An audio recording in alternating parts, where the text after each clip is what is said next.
যেদিন মেয়েটির বিয়ে তৈরি হয়ে গেল, কত হয়ে গেল, হাতি মারা মেয়ের বিয়ে হবে কোথাও গোয়া গায়ে। ওখান থেকে খবর এলো 21 লক্ষ টাকা লাগবে। বাপের একটাই ছেলে, সেই স্কুলে চাকরি করে, একটা দোকান খুলেছে, ফার্মেসি করেছে বড়। বাপ তার বড় কলেজের প্রফেসর ছিল, রিটায়ারমেন্ট। এখন হলো কি, মেয়েটাকে চয়েস করে ফেলেছে কোনো একটা বিয়েতে দেখে। এ হলো গরিবের মেয়ে, পাগল হয়েছে, ওই মেয়েটা ছাড়া আমার সংসার হবে না। এবং ঘটক পাঠানো হলো, দেখা গেল কুলির ঘরের মেয়ে, ইট ভাটার ঘরের মেয়ে। তখন বলল ওই মেয়েটাই আমাকে চায়। মেয়ের বাপ বলল দেখো, আমার একটা ছেলে, সর্বস্ব গাড়ি বাড়ি, এত বড় বিজনেস, আমার রিটায়ারমেন্ট, মাসে 70,000 টাকা পায়, সমস্ত আমার ছেলে মালিক, বেশি লাগবে না, 10 লক্ষ নগদ লাগবে। এ বিচারা গরিব মানুষ দুটো বেটাকে নিয়ে বসে গেল। বাবা, হাসিনার বিয়ের খবর এসেছে, গোয়া গাঁয়ের অমুকের ছেলের সঙ্গে প্রফেসরে। দুই ভাই অবাক, দিনের বেলায় আসমানে চাঁদ দেখছে, আমার বোন ওই ঘরে ঢুকবে। এবার বলছে মাত্র 10 লাখ লাগবে। দুই ভাইয়ের চোখে চোখে বলছে আব্বাকে কিছু বলিস না, যদি একবার বলি আব্বা ওই ঘরে দিও না, আমরা সামালতে পারবো না, হাসিনা চিরদিন দুঃখ পেয়ে যাবে। বড় ঘরে বিয়ে হয়েছিল, ভাই হতে দেয়নি। বাপকে বলল আব্বা বিয়ে দিয়ে দেন। বাপ রেডি হয়ে গেল। ভিটা ছিল 5 কাঠা, 3 কাঠা বিক্রি করে দিয়ে ঘরটা ছোট করে নিল। দুটো দুধের গাভী ছিল, সেটাও বিক্রি হয়ে গেল। মাঠের 3 বিঘে জমি আর খুঁজে পাওয়া যাচ্ছে না, সেটাও ধুলিস্যাৎ হয়ে গেছে। নাই তো ঘরে সব জিরো। মা এখনো বয়স বেশি হয়নি, মাত্র 38 বয়স চলছে, 40-এর ঘরে ঢুকেনি। নাকের কানের গলার যা ছিল খুলে সমস্ত কিছু জরিনাকে দিয়ে দিল, খাদিজাকে দিয়ে দিল। সর্বস্বকে ওর ঘরে ঢুকতে গিয়ে এই ঘরটা একদম জিরোতে দাঁড়িয়ে গেল। শুধু জিরোতে নয়, বাপ ইটের ভাটার কুলি হতে গেল। ছোট ভাইটা কোন রকম ছিঁড়া কাপড় পরে ঈদের নামাজ পড়ছে। বাকি দুটি ভাই দেখলো এই ঘরে আর শান্তি ফেরানো যাবে না, দুইজনেই যুক্তি করে চলে গেল কেরল, সেখানে চেন্নাই কুলি খাটতে চলে গেল। ঘরটা পুরো জিরোতে জিরো দাঁড়িয়ে গেল। এবার ঈদের দিন নতুন জামাই এসে গাল মোটা করে বসে আছে। 30,000 টাকা না দিলে জামাইয়ের ঈদের মন ভরবে না। সেটাও বিচারা ঋণ করে নিয়ে এলো ইট ভাটা থেকে। মালিককে বলল ভাই পা দুটি জড়িয়ে ধরছি, 6 মাস তোমার গোলামি করে শোধ করে দিব, 30,000 টাকা দাও। বাঁদরের বাচ্চা, কুত্তার বাচ্চাকে সেই টাকাটা হাতে দিল। এবার দেখছে বাপ ঈদের নামাজ পড়তে যেতে ছেঁড়া লুঙ্গি পরে, মেয়ে দুই নয়নে অঝর নয়নে কাঁদতে শুরু করলো। আজকে ঈদের দিনে আমার বাপ ছেঁড়া লুঙ্গি পরে যাচ্ছে। এমন সময় খাদিজা বলে ফেল আব্বা লুঙ্গিটা চেঞ্জ করা যায় নাকি? মুচকি হেসে দেখলো মেয়ে আমার কষ্ট পাবে, বুঝতে দিব না। মুচকি হেসে বললো মা, মেয়েকে বলছে লুঙ্গিটা নতুন রে মা, ভাটাতে খালি একটু ট্রাক্টরে গায়ে লেগে গেছিল তাই ছিঁড়ে গেছে। মেয়ে তো বুঝে নিল বাপের অবস্থা বড় খারাপ। এদিকে মায়ের দিকে তাকিয়ে মনে হচ্ছে কোন পুরুষের স্বামী মারা গেছে, বিধবা মেয়ে বসে আছে, না আছে গলায় না আছে কানে। মা ওই অবস্থায় রয়েছে, মাথার ওপরে এখনো 3 লক্ষ টাকা ঋণ, 3টে কুলি 3 দিকে খাটছে। এই অবস্থায় গুন্ডার বাচ্চা শ্বশুর ঘরে বুট আর কোট পরে মচমচ করে হাঁটছে। জানে না, একবারও ভাবে না যে এই বংশটাকে আমি ডাকাতি করে নিয়ে চলে গেছি। জানে না আমি ডাকাতের বাচ্চা, ডাকাত বংশটাকে আমি একদম নিঃস্ব জিরোতে পালিয়ে দিয়েছি। কুত্তার বাচ্চার খবর নাই যে আজকে আমার শ্বশুর শাশুড়ি রাতে ঘুমাই না, প্রতিদিন 4 লক্ষর অঙ্ক করে, কেমন করে শোধ করব। এরপরে ছোট ভাইটা ছিঁড়া কাপড় পরে ঈদের দিনে ঘুরছে। ফরিদা তার হাতটা ধরে নিল, নিয়ে গিয়ে বাথরুমের ভিতরে ভরে দরজাটা লাগিয়ে বলছে ভাই কালকে কি দিয়ে ভাত খেয়েছিলি? ভাত, আলু আর ভাত, একদিন ডাল আর ভাত, মাছ আর দিয়েছিল। এই করে চলছে বোন। তখন বলছে মাছ মাংস কি আব্বা কিনে না? একবার বাচ্চা ছেলে সত্য কথা বলে দিল, বুবু সেই তোমার বিয়েতে মাংস খেয়েছি, আর মাংস আব্বা কিনতে পারে না। তখন মেয়েটা পায়খানার ভিতরে, বাথরুমের ভিতরে অঝর নয়নে কাঁদছে, আর ওই উর্নি দিয়ে চোখ মুছছে, আর বুকটাকে পাষাণ করছে। কুত্তার বাচ্চা, চো তোকে গিয়ে একবার দেখবো। এরপরে যেদিন শ্বশুর বাড়ি গেল, শ্বশুর ডাকছে, বেটা বৌমা কয়? বলছে কুত্তার বাচ্চা আমার সামনে দাঁড়াবি না। কেন? এত বড় কত শ্বশুরকে বৌমা হয়ে? বলে আমার বাপ ছিঁড়া লুঙ্গিতে ঈদ করবে, তোর বাপের প্রতিদিন 3খানা লুঙ্গি আমাকে সাফ করে রোদে মেলতে হবে, তারে দিতে হবে, এটা আমি পারবো না। তুই তোর বাপকে বুঝেলে। আমি গরিব হয়ে গেছি, আমার জীবন যৌবনকে বিক্রি করে দিয়ে এইখানে এসেছিলাম। আমার বাপের 21 লাখ টাকা বুঝিয়ে দে, 13 লাখ টাকা বুঝিয়ে দে, আর তোর ঘরে সংসার করব না। আমি নিজের বাপের ঘরে গিয়ে ডাল ভাত করে থাকবো। কি জীবন, কি যৌবন দিয়েছিল। আমি কি কলঙ্কিনী জন্মিয়েছিলাম বংশে? আমি কি ক্যান্সার জন্মিয়েছিলাম? আজকালকার মেয়েরা শিক্ষিতা, তাদের ব্রেন অঙ্ক করে, তাদের ব্রেন যোগ বিয়োগ করে। আমাকে কোন অবস্থায় রেখেছে, আমার বাপকে মাকে কোন অবস্থায় রেখেছে। এই বংশ ডাকাতের বংশ, এটা আমার বাপের বিয়াই বংশ নয়। এরা গুন্ডার বংশ, এরা বুকে ছুরি মারতে পারে, মানুষকে পথে বসাতে পারে। এই জন্য মেয়েরা আজকে শ্বশুরকে ভালো করে কথা বলে না, শাশুড়ির দিকে তাকালে বাঘের গর্জনে তাকায়। একটা কাল ছিল মেয়েরা ভাবতো যে আমার শাশুড়ি কেমন হবে বিয়ে হওয়ার পর, আর এখনকার শাশুড়িরা ভাবে বিয়ে হলে আমার বউটা কেমন হবে, ভাত দিবে কি দিবে না। কেন দেবে তোমাকে? তার আগে তুমি ওর বাপকে মাকে ঘায়েল করে দিয়েছো। তুমি তো সন্ধ্যার ভাত, তুমি তো খুশির ভাত পাওয়ার হক রাখো না। এই চলছে প্রত্যেকটা দাম্পত্য জীবনে। আজ পণ এসে মানুষকে অশান্তির সমুদ্রে ভাসিয়ে দিয়েছে। পণ কোনোদিন মানুষকে শান্তি দিতে পারেনি। একবার জোরে বলেন ঠিক না ভুল? এইটাই সমাজের ক্যান্সার। মুঝে মঞ্জুর নেই কি আপনি শিকায়ত কে করু। নিজের ঘরের কথা বলার আমার ইচ্ছা ছিল না, বাধ্য হয়ে বলছি। 27 বছর বিয়ে হয়েছে আমার, 27 বছর। এখনো শ্বশুর বাড়ির মাটিতে পা দিলে মনে হয় 3 দিন আগে বিয়ে করেছি ওদের বেটিকে। কেন? 1 টাকা। আমার বাপকে আমার গ্রামের একটা মেয়ের বাপ বলেছিল একটা বাইক দিব, কি এত টাকা দিব আমার মেয়ের সঙ্গে বিয়ে দিতে। আমার বাপ সামনে সামনে বলেছিল আমি কি তোকে বিক্রি করে দেবো ছেলেটাকে, তুই ভেবেছিস? ভাগ। আমার বাপ 4টা বেটার বিয়ে দিয়েছে, 4 আনা পয়সা জানে না, বরং বউদেরকে মাল দিয়ে দিয়ে নিয়ে এসছে। 4খানা বউ আমাদের ঘরে আছে। আব্বা মা পৃথিবীতে নাই, চলে গেছে। তা আমার বাপ হিরো ছিল, হিরো বউদের কাছে। আমি দেখেছি আমার বিবিকে, খবরদার বাপের বাইরে কথা বলবে না বলতো, জানতো যেটা আমার অরিজিনাল শ্বশুর। জি, একদিন আমি নিজে বকছি আমার বিবিকে, কি কারণে? হঠাৎ আমার আব্বা এসে বলছে তুই খুব জ্ঞানী হয়ে গেছিস নাকি? তোর বয়স ওর বয়স এক আছে, ওকে এখনো সময় দে, আরো বড় হবে, ছেলের মা হবে, তারপরে বুঝবে, তুই এখন কি বুঝাবি? তা আমার বিবি বুঝে নিলে এটা আমার শ্বশুর নয়, এটা আমার বাপ, এটাই আমার বাপ। ও গিয়ে ওর নিজের বাপকে মানে আমার শ্বশুরকে বলেছে আব্বা আমার শ্বশুর যা করে তুমি তা পারোনি আজ পর্যন্ত। আমাকে মা বলে ডাকে এবং আমার জন্য আমার স্বামীকে বকে। আমি অনেক সুখে আছি। তার কারণটা কি? চেতনা থাকতে হবে মাথায়। আজকে শেষ করে দিয়েছে এই পণ, বিশ্বটাকে জ্বালিয়ে দিয়েছে। শুধু এখনো 2টো আয়াতের তর্জমা করতে গেলে 5 ঘন্টা লাগবে। টোটাল মহিলা এবং পুরুষ আর দাম্পত্য সমস্যার সমাধানটা বলতে গেলে 3 দিন পর পর জালসা করতে হবে একটা বিষয়ের উপরে, তবে কমপ্লিট করা যাবে। কিন্তু একটা জায়গা দেখেছেন, খুব ধ্যানের সঙ্গে শুনবেন। আল্লাহ বলছেন ওয়াখালাকনাকুম আজওয়াজা,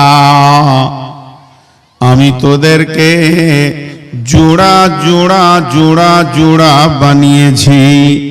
ওয়াখালাকনাকুম আজওয়াজা, শুধু তাই নয়, রব্বুল আলামিন বলছেন ওমিন আয়াতিহি আন খালাকা লাকুম মিন আনফুসিকুম আজওয়াজান লিতাসকুনু ইলাইহা ওয়া জাআলা বাইনাকুম মাওয়াদ্দাতাও ওয়া রাহমা ইন্না ফী যালিকা লাআয়াতিন লিকাউমিন ইয়াতাফাক্কারুন। জোড়া সৃষ্টি করেছো সবার, তাই তো সুন্দর ধরা। একের লাগে অপরজনে হয় যে মাতোয়ারা। বন্ধুরা আমার, এইটার নাম বোতল। বোতলে আছে পানি, বোতলে আছে পানি। পানিতে কি আছে? পানির ভিতরে কি স্বাদ আছে? পানি কতটা কলিজাকে ঠান্ডা করে পানি নিজেই জানে না। যাকে পিয়াস লাগে সে জানে পানি কি জিনিস। আল্লাহ তাবারক ওয়া তাআলা নারীকে পুরুষকে ক্রস করে দিয়েছেন। সেটা কেমন? বিজ্ঞানী বলছেন, আল্লাহ বলছেন তাসকুনু ইলাইহা ওয়া জাআলা বাইনাকুম মাওয়াদ্দাতা ওয়া রাহমা।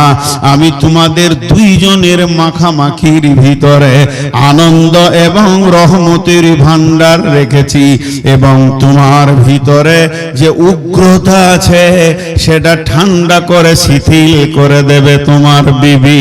আমি এত দূরের ভিতরে আমি সমস্ত আনন্দের ভান্ডারকে ভরে দিয়েছি। তাই কবি বলছেন, জোড়া সৃষ্টি করেছো সবার, তাই তো সুন্দর ধরা।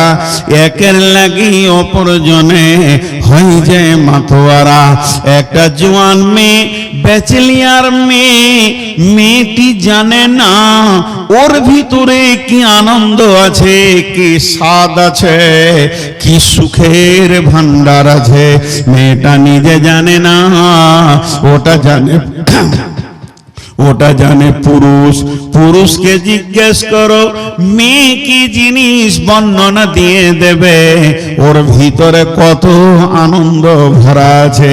তেমনি পুরুষের ভিতরে আনন্দ ভরা আছে, পুরুষ নিজে জানে না কি জিনিস, কি সুখ পুরুষের ভিতরে রয়েছে, ওটা মহিলারা জানে। একটা মেয়েকে জিজ্ঞেস করো পুরুষ কি জিনিস, সে পাগলের মতো আত্মহারা হয়ে যাবে। তাই আমার আল্লাহ বলেছেন, তোদেরকে জোড়া সৃষ্টি করে শুধু আমি ছেড়ে দিইনি, একে অপরের পাগল আমি বানিয়েছি।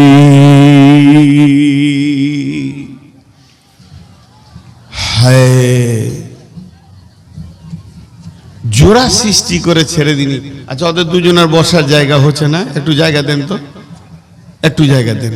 আহা, কোথা থেকে এসেছে আল্লাহ জানে, মাথা কাজ করছে না, বসতে হবে মনে পড়ছে না, দাঁড়িয়ে আছে ঘোড়ার মতো, টাট্টুর মতো, ওদেরকে একটু বসতে দেন। আহা, চলে। পুরুষ শেষ, পুরুষ শেষ। কথাগুলো খেয়াল করবেন। আমি অনেক দর্শন তথ্য বলবো আজকে। আমাকে যিনি ফোন করে করে বারবার এখানে এনেছেন, উনি বললেন যে নারী পুরুষ সম্পর্কে বলবেন। তো পুরুষ এই পর্যন্ত শেষ। পুরুষ তো পুরুষ, মর্দ মর্দ, বাস। আর আল্লাহ পুরুষের জন্য দ্বিতীয় ভাষা ব্যবহার করেননি। মেয়েদেরকে 3 রকম বলেছেন, শুধু মহিলা বলেননি। মেয়েদেরকে বলা হয়েছে নিসা মানে মহিলা, মেয়েদেরকে বলা হয়েছে হার্স। হার্স, হার্স মানে উর্বর জমি। মেয়েদেরকে বলা হয়েছে মাতা মানে সম্পদ। মেয়েদেরকে বলা হয়েছে মাতা মানে সম্পদ। একই মেয়েকে 3 রকম করে ডাকা হয়েছে। যার নাম ইন্ডিয়া, তারই নাম হিন্দুস্তান, তারই নাম ভারত। দেশ একটা, নাম হলো 3টি বন্ধুরে। তেমনি মেয়েরা একটাই, কিন্তু আমার রব 2 রকম বলেছেন, নবীজি 1 রকম বলেছেন। টোটাল একটা মেয়েকে 3 রকম ডাকা হয়েছে।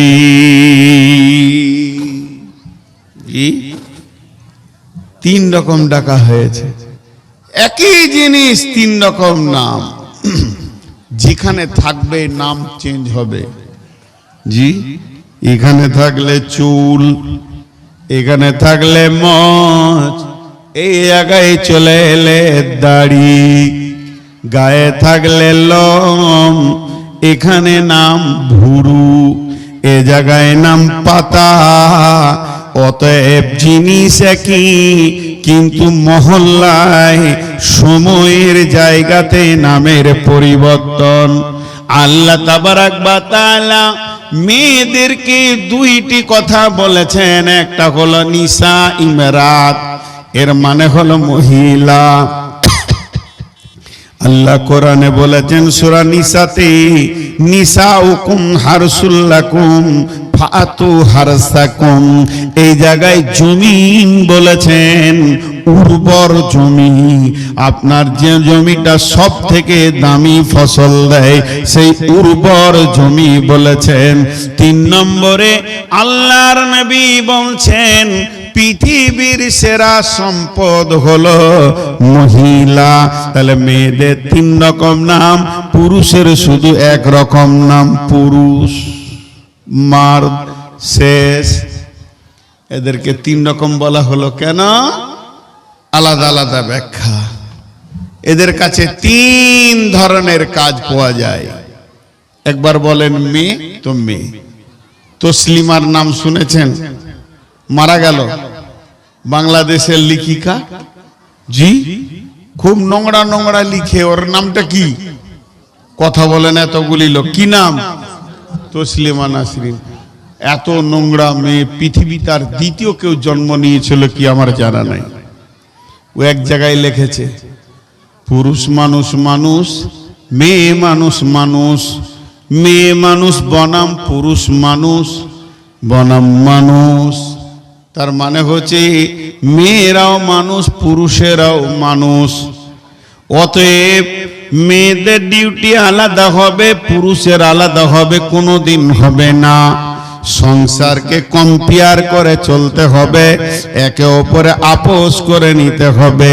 একদিন মেয়েটা রাঁধবে, একদিন ছেলেটা রাঁধবে, একদিন মেয়েটা মার্কেটে যাবে, একদিন ছেলেটা মার্কেটে যাবে, একদিন ছেলেটা কাপড় সাফ করবে, একদিন মেয়েটা কাপড় সাফ করবে। তবেই না এটা হচ্ছে সুখের জীবন। কিন্তু কোরআন বলেছে মেয়েরা খিদমত করবে, পুরুষ ইনকাম করবে। এটা ভুল করেছে নালায়েক, কোরআনের ভুল ধরতে গেছে। শুধু তাই নয়, এটাও সে বলেছে নারী পুরুষ সমান ভাবে কম্পেয়ার করে চলবে। একদিন মেয়েরা কেন পর্দায় থাকবে, এদেরকে কেন ঢেকে রাখা হবে? পুরুষ কেন ওপেন চলবে, খোলা থাকবে? এটা কোরআন মেয়েদের ওপরে অন্যায় করেছি। জি ভাই, আপনাদের কি মনে হয় অন্যায় করেছে কি করেনি? করেছে। তসলিমাকে বলেন দুটো যুক্তি। তাই যদি হয় ও একদিন রান্না করবে, একদিন করবে। এখন আমার বিবি যদি বলে প্রথম সন্তানটা আমার পেটে হয়েছে, দ্বিতীয়টা তোমার পেটে হবে, কোন দিকে লোড হবে আর কোন দিকে আনলোড হবে? বন্ধু আমার, হুঁশ নাই, জ্ঞান নাই। কোরআন কার কি ডিউটি দিয়েছে বোঝে না। শুধু এই পর্যন্ত নয়, 2 নম্বর বলছে মেয়েরা পর্দার বাইরে থাকবে। মেয়েরাও মানুষ, পুরুষও মানুষ। এতগুলো লোক আছেন, আপনারা একবার মুখটা খুলেন আল্লাহর নামে, আল্লাহর হস্তে। ট্রাকের টায়ার গুলো কিসের তৈরি? টায়ার কিসের তৈরি জোরে বলেন?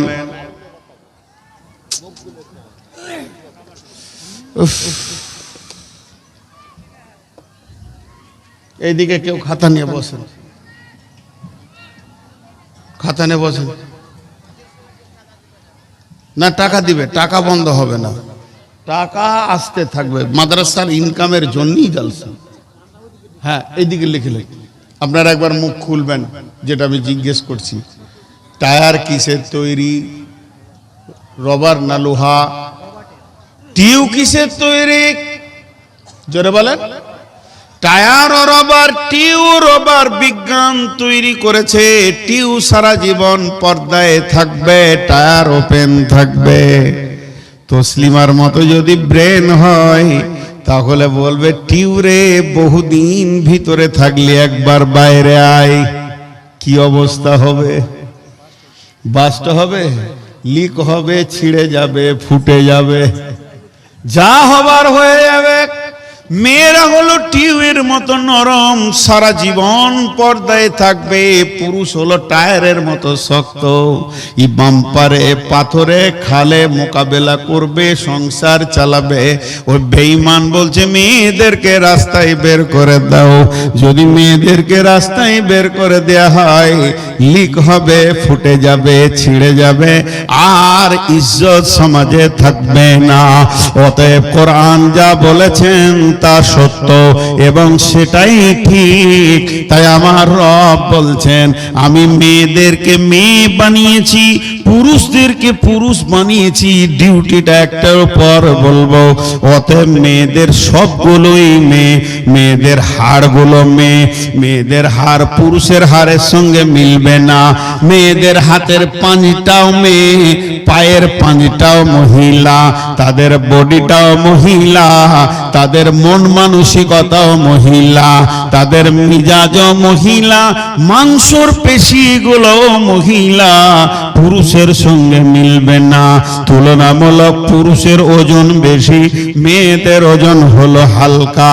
অতএব বন্ধুরে আমার রব বলেছেন তোরা মহিলা আর এরা হলো পুরুষ, কোনদিন মিজাজে মিলবে না। মিলবে? জোরে বলেন মিলবে? হ্যাঁ, মিলবে না। দুটো মেয়েতে গল্প করছে ডাক বাংলায়, ধুলিয়ান ডাক বাংলায়, নাম করব না। আর এক বক্তা চা খেয়েছে, চা খেতে খেতে মুখে চালে ফক করে হেসে দিয়েছে। চাটা কেমন হবে? স্প্রে হয়ে বেরিয়ে। মৌলানা সাহেব হাসলেন কেন? ও আর চা খেতে খেতে মেয়েদের কথা ওর কানে পড়ে গেছে। একটা মেয়ে আর একটা মেয়েকে বলছে মুর্শিদাবাদের ভাষাতে, এগে বহিন হারকে গুধার বাপ খুবই কড়া, ছেলেকে দেখতে পারে না, ছেলের উপরে খুব হিংসা, খালি পিটে যেছে, ছেলেকে সহ্য করা যায় না গে বহিন। একদিন স্কুল যেছে না তো পিটছে। ওর হুঁসদার ছেলে স্কুল যায়নি তো বাপ পিটছে, দে ছেলেকে হিংসা করছে। হাসি এমনি আসবে, কোন বাপ ছেলেকে হিংসা করে? জোরে বলেন। একটা বাপ গভীর রাত্রি দিন ভাটাতে কুলিগিরি করছে ছেলের জন্যে, রাস্তাঘাটে বিজনেস করে ছেলের জন্যে, বালু বইছে, ইট বইছে, কাদা বইছে ছেলের জন্যে। ওই ছেলে স্কুল যায়নি, আব্বা থাপ্পড় মেরেছে, তাই মায়ের দিলে লেগেছে। বলছে আমাদের কোধার বাপ, আমাদের ছেলের বাপ এত ছেলের ওপরে হিংসা করে, একদিন স্কুল না গেলে পিটে দেয়। তার মানে বলতে চাইছি আমাদের ছেলের বাপের ছেলের ওপরে কোনো মায়া নাই। বন্ধুরা আমার, একটা ইতিহাস শোনায়। হযরত উমরের ছেলে আব্দুল্লাহ, কেউ বলে ওইটা তোহমত ছিল, কেউ বলে হাকিকাত ছিল, গুনাহ করেনি, কেউ বলে ওর উপরে অপবাদ চাপানো হয়েছিল, মদ্যপানের অপরাধ। হযরত উমর বললেন বেটা তৈরি হয়ে যাও, কোরআনের ফয়সালা আমি তোমার উপরে চালাবো। হযরত উমর নিজের হাতে চাবুক নিলেন, ছেলেকে মারতে শুরু করেছে। 1 2 3 4 10 20 কোড়া পড়ে গেছে। এমন সময় ছেলে মাটিতে গড়ে লটে এসে গড়তে গড়তে এসে আব্বার পা দুটা জড়িয়ে ধরে বলছে আব্বা আপনি আমাকে ক্ষমা করে দেন, মাফ করে দেন, জিন্দেগিতে দ্বিতীয়বারে পাপ আর করব না। হযরত উমর রিটার্ন শয়তান বলছে বাবা আমি যাকেই মারতে শুরু করব সেই তো এই ভাষা বলবে মাফ করে দেন আর করব না। তাহলে যদি ছাড়তে শুরু করি বিচার কার উপরে ফয়সালা শেষ করব, অতএব আমি তোমাকে ছাড়ব না, আমার চাবুক চলবে। কোরআনকে আমি অপমান করতে পারবো না, যতক্ষণ পর্যন্ত 100 না হয়েছে অতক্ষণ আমার চাবুক চলবে।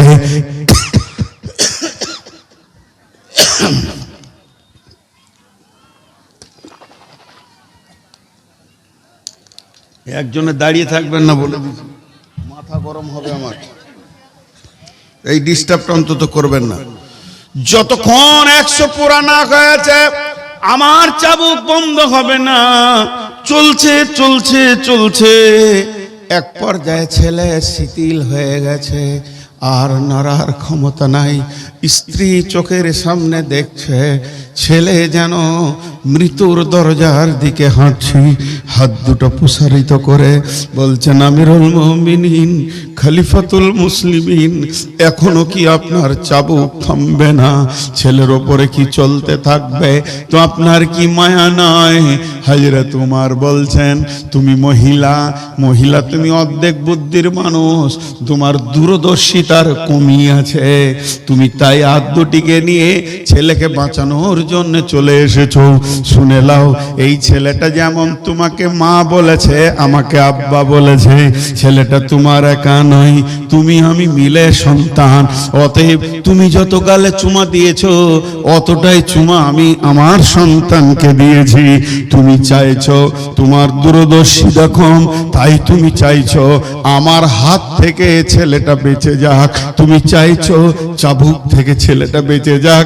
আমি উমার ছেলেটাকে কত ভালোবাসি, আমি জোরে জোরে মারছি, এই জন্যই মারছি, আমি চাইছি আমার ছেলে আল্লাহর জাহান্নাম থেকে বেঁচে যাক। আমি মারছি কেন? জাহান্নাম থেকে বাঁচানোর জন্য মারছি। তুমি ছাড়াতে চাইছো কেন? আমার হাত থেকে বাঁচাতে চাইছো। তোমার আমার চিন্তা বহুদূর এগিয়ে পেছিয়ে গেছে, অতএব 100 করা না হওয়া পর্যন্ত চাবুক থামবে না। ইতিহাসবিদরা কেউ কেউ বলে 100 পুরা হলো না, ছেলে মারা গেল, ছেলেকে নিজের হাতে গোসল দিয়ে দাফন করালেন। দাফন করানোর পর বললেন রে রাসূলের সাহাবীরা সরে যাও, জানাজার লোক সরে যাও, 100 পুরা হয়নি, আমি বাকিগুলো কবরের ওপরও মেরে শোধ করে নিব। 100 পুরা হয়ে গেল। এই কথার মধ্যে জাল জয়ীব আছে, এই কথাটার ভিতরে জাল জয়ীব ভরা আছে। তারপরও একটু আগে বাড়ি শুনি ঘটনা হলো কি, গভীর রাত্রিতে হযরত উমর ঘুমিয়ে গেছেন, ছেলে দাফন হয়ে গেছে, রাত্রিতে স্বপ্নে জিয়ারত হচ্ছে। ছেলে বলছেন আব্বা আমি যোগ্য পিতার যোগ্য পুত্র ছিলাম, তাই আমার রব আমাকে জান্নাতুল ফেরদাউসের মেহমান বানিয়েছে। হে মা, আপনাদের দূরদর্শিতা কম, এর জন্য মেয়েরা মহিলা, মেয়েদের মেন্টাল হচ্ছে মহিলা, মেয়েদের মিজাজ হচ্ছে মহিলা, পুরুষ তো পুরুষ, পুরুষের মিজাজও হচ্ছে পুরুষ। কথা ঠিক না বল?